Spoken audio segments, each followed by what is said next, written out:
Varicose பெயினுக்கு Ebenezer கிட்ட தெளிவான ஒரு மருந்து விளக்கத்தை கேட்டு சொல்லுங்கன்னு சொல்லிட்டு நம்மளுடைய சப்ஸ்கிரைபர் நிறைய பேர் கமெண்ட்ஸ் பண்ணியிருந்தீங்க. தஞ்சாவூர் விதை திருவிழாவில் ஒரு தெளிவான விளக்கத்தை கேட்டிருக்கோம். வீடியோவை ஃபுல்லாகவே பாருங்கள். இந்த வெரிகோஸ் வெயினுக்கு உலகத்திலே மருந்து இல்லைன்னு சொல்லி மிகப்பெரிய பொருளை கிளப்பிட்டாங்க. விதைப்பை வெரிகோஸு, அந்த கால் நரம்பு இருக்கிறது, எக்ஸ்பெஷலி மிலிட்ரிக்காரங்க, போலீஸ்காரங்க, டீச்சர்ஸு ப்ளஸ் என்ன மாதிரி அளவுக்கு அதிகமாக நிற்கிறவங்களுக்கு தான் இந்த பிரச்சனை வரும்.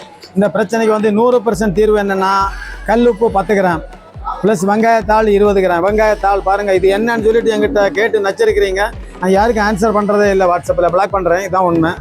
வந்து 10 கிராம் கல் உப்பு, 20 கிராம் வெங்காய இலை ப்ளஸ்ஸு 30 கிராம் காலிஃப்ளவர்.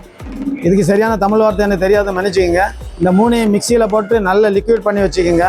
நல்லா லிக்விட் பண்ணிவிட்டு நல்லா காலில் சுடு தண்ணி ஊற்றுங்க. காலில் சுடு தண்ணி ஊற்றிட்டு திருப்பி இந்த கலவையை வந்து கீழிருந்து மேல் நோக்கி பூசுங்க. கீழிருந்து மேல் நோக்கி பூசிட்டு 1 hour தாண்டி திருப்பியும் நல்ல சுடு தண்ணி ஊற்றுங்க.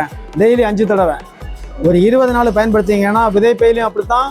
விதைப்பையில் அளவுக்கு அதிகமாக சுடு தண்ணி ஊற்றவே கூடாது. கால்களில் நல்ல சுடு தண்ணி ஊற்றுங்க. 20 நாளையில் சேலஞ்சு பண்ணுறேன், இதுக்கு தீர்வு வருது. இது வந்து மிகப்பெரிய மிலிட்ரி ஆஃபீஸர்ஸ் எல்லாம் என்ன கமெண்ட் பண்ணியிருக்காங்க.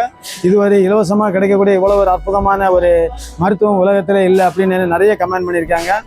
காவல்துறை தமிழ்நாட்டில் இருக்கிற நிறையவங்க, ஹெட் மாஸ்டர் மாதிரிலாம் கமெண்ட் பண்ணியிருக்காங்க.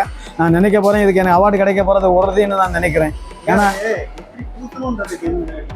அது கீழே இருந்து மேல் நோக்கி பூசணும்.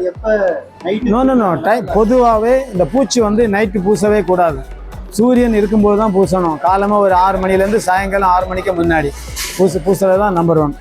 அப்படி பயன்படுத்துங்க. 100% தீர்வு நாங்கள் சேலஞ்ச் பண்ணுறோம். இதுக்கு உங்களுக்கு காசு பணம் துட்டு எதையுமே நாங்களும் கொள்ளையடிக்கல, உங்களுக்கும் இல்லை. உங்கள் வீட்டிலேருந்தே பயன்படுத்தக்கூடியது. ஆமாம், ஒரு 1 hour நேரம் இருக்கணும் காலில். அதுக்கு முன்னாடியும் பின்னாடியும் சுடு தண்ணி ஊற்றணும். திருப்பி கொஞ்சம் ரிலாக்ஸ் பண்ணுங்கள், நம்ம நரம்புகளுக்கு கொஞ்சம் கொடுப்போம். ஆக்சுவலாக அதில் என்னென்னா ரத்தம் உறைஞ்சிருக்கும், அது டைல்யூட் ஆகி அதை ஓப்பன் பண்ணி விடுது. Very simple.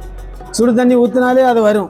ஆனால் இது வந்து உடலை சூடாக்கி சீக்கிரமாக வர பண்ணும். அதை தான் இந்த டெக்னாலஜி. நான் இதை கண்டுபிடிக்கிறது எப்படின்னா, முதல்ல வந்து என் ஊரில் ஒரு தாத்தா இருந்தார். அவருக்கு நான் இதை ஃப்ரீயாக டெஸ்ட் பண்ணி பார்ப்போன்னு தான் கொடுத்தேன். ஆனால் இதில் இருக்கிற கெமிக்கல் வந்து உடம்பை சூடாக்கணும்னு எனக்கு தெரியும்.